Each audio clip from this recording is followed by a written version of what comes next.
بسم اللہ الرحمن الرحیم۔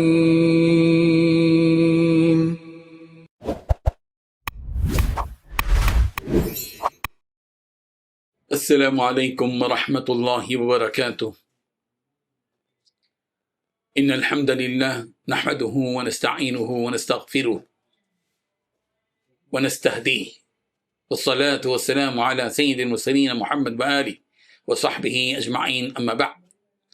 حاضرین و ناظرین، یہ درس حدیث نمبر 363 ہے اور آج کا عنوان ہے سرما تین بار لگانا۔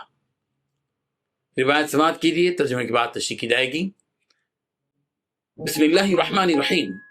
عن ابن عباس رضی اللہ عنہما قال كان رسول اللہ صلی اللہ علیہ وسلم يكتحل قبل ان ينام بالأثمد ثلاثا في كل عين، وقال يزيد بن هارون في حديثه ان النبي صلى الله عليه وسلم كانت له مكحلة يكتحل منها عند النوم ثلاثا في كل عين، رواہ الترمذی۔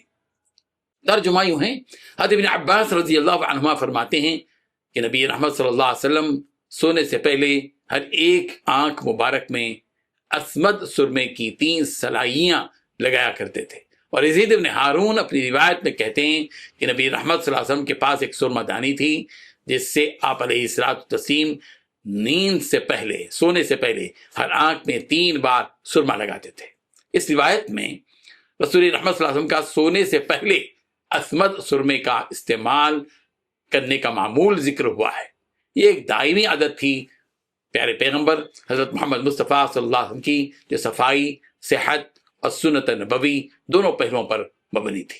اس حدیث سے درج ذیل اہم نکات ہم سب کے سامنے آتے ہیں کہ پیارے پیغمبر صلی اللہ علیہ وسلم کا اسمد سرما سنت کے طور پر استعمال کرنا، اس کی افادیت اور فضیلت دونوں پر دلیل ہے۔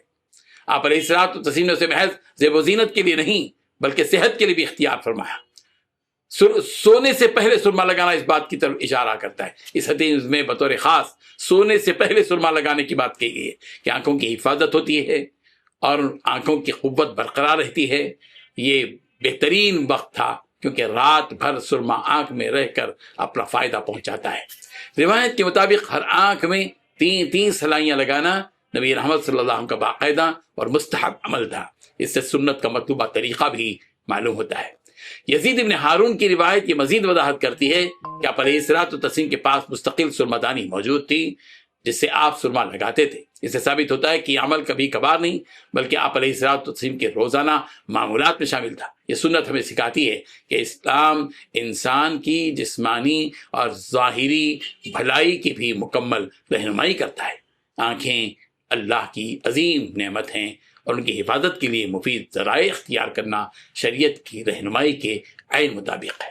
اللہ تعالی ہم سب کو صحیح سمجھ نصیب فرمائے، سنتوں پر عمل پیرا ہونے کی توفیق بخشے، آمین۔ وآخر دعوانا ان الحمد للہ رب العالمین۔